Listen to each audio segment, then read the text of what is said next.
Assalamualaikum warahmatullahi wabarakatuh. Baik rekan-rekan mahasiswa, kita ketemu lagi di minggu ke-11.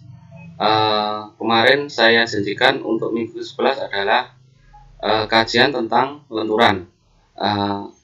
Untuk kajian tentang lenturan nanti kita selesaikan di minggu-minggu berikutnya, karena untuk kajian lenturan itu nanti sangat kompleks, jadi tidak hanya pada lenturan pada kolom saja, tapi lenturan pada batang yang lainnya, sehingga lebih ke arah mata kuliah MKB 2. Jadi nanti di minggu-minggu berikutnya akan kita bahas kajian tentang lenturan. Untuk minggu ini kita akan membahas tentang teori kolom. Apa itu kolom? Kolom adalah sebuah tiang atau tonggak batang desak seperti ini. Kolom ini juga merupakan batang tekan. Fungsi dari kolom yaitu meneruskan beban ke pondasi. Selain itu, kolom juga menahan balok atau rangka atap. Nah, ini kolom pada jembatan, dan ini kolom pada bangunan gedung, dan ini adalah kolom pada konstruksi mesin. Masih banyak contoh-contoh kolom, bisa dicari sendiri. Kemudian berikut ini adalah kegagalan kolom pada bangunan. Nah, ini adalah kegagalan tekuk pada bangunan gedung. Kemudian kolom itu dibedakan menjadi dua, yaitu kolom panjang dan kolom pendek. Kolom panjang adalah kolom yang kegagalannya ditentukan oleh tekuk. Kemudian dimensi arah memanjang jauh lebih besar dibandingkan dengan dimensi arah lateral, arah horizontalnya. Jadi dimensi memanjangnya ini lebih besar. Kemudian kalau kolom pendek, yaitu elemen struktur kolom yang mempunyai nilai perbandingan antara dimensi panjangnya dengan dimensi arah melintangnya itu relatif kecil. Kemudian apabila beban berlebihan, umumnya kolom pendek akan gagal karena hancurnya material. Ini material kolomnya.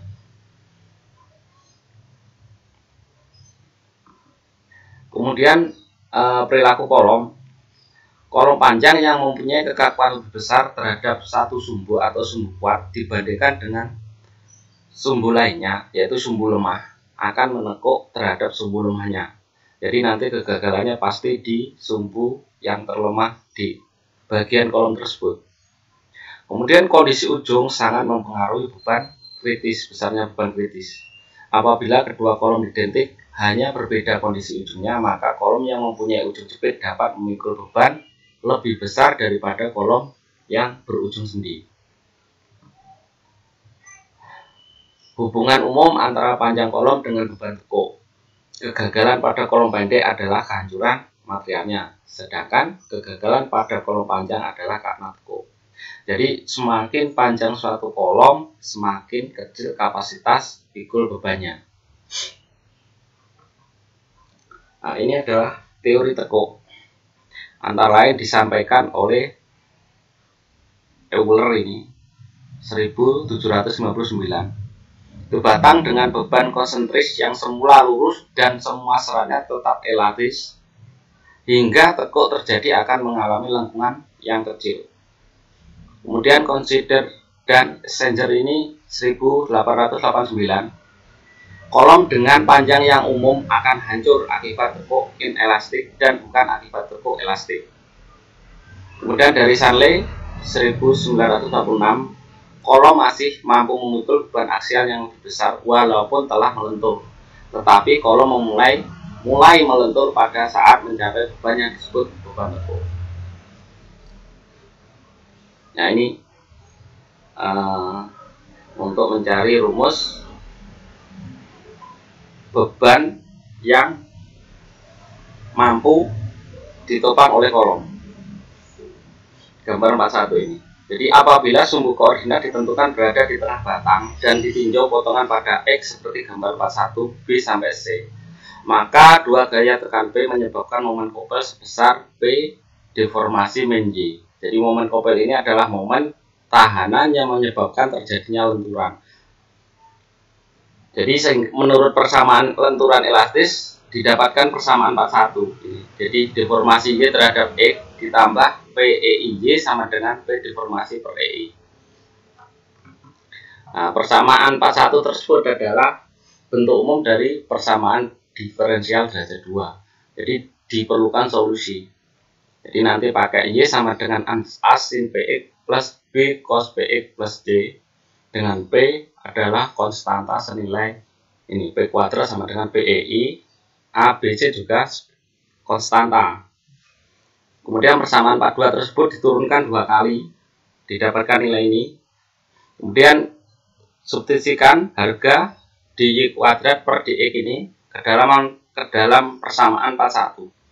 Nah, ini seterusnya, sehingga didapatkan persamaan 43 Y sama dengan deformasi 1 min cos P per EI X.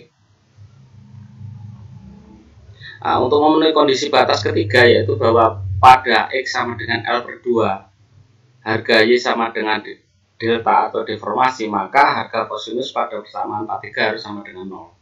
Ini sehingga didapatkan nilai beban kritis ini sama dengan V kuadrat EI per L kuadrat. Nah, beban kritis ini disebut juga beban kritis Euler atau persamaan Euler ini. Kemudian momen inersia I pada persamaan Euler diperhitungkan relatif terhadap sumbu netral batang, sehingga I sama dengan AR kuadrat dengan R adalah radius girasi terhadap sumbu netral batang, sehingga PCR per A sama dengan V kuadrat E dibagi L per R kuadrat. Nah, L per R ini adalah perbandingan ketegaran atau rasio kelangsingan kolom tersebut. Jadi perbandingan antara panjang batang dengan radius girasi. Nah, untuk tumpuan kolom itu ada 4 jenis. Jadi kolom nanti ada dengan tumpuan sendi-sendi seperti ini, atas bawah sendi.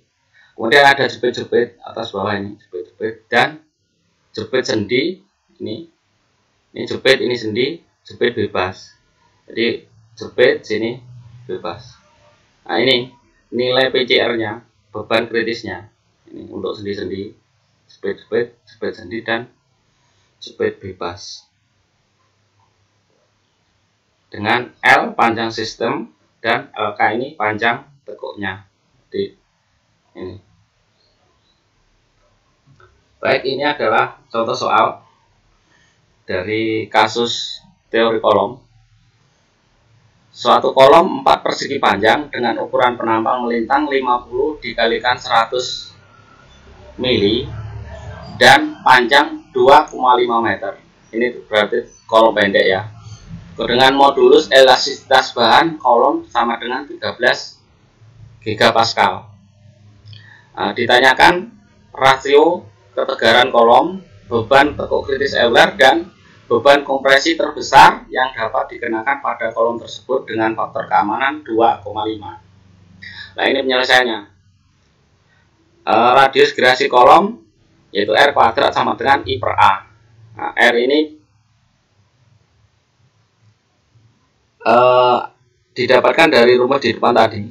Jadi I ini adalah BH pangkat 3 per 12 dan A ini luasannya BH. Nah, ini kita hilangkan BH-nya, didapatkan H kuadrat per 12. Jadi radius girasi minimum diperhitungkan pada ukuran H 50 mili dan B 100 mili. Sehingga didapatkan radius girasi kolom ini 14,434 mili. Kemudian yang B, beban tekuk kritis Euler ini PCR. Jadi V kuadrat EA per L per R kuadrat. Nah, ini 13 untuk modulus elastisitas bahan ini 13 gigapascal, kita jadikan ini untuk 1 pascalnya sama dengan 1 Newton per meter persegi. Jadi ini. Kemudian ini yang luasannya dalam satuan meter. Jadi ini kita satukan untuk satuannya Newton per meter. Nah, ini juga dalam satuan meter.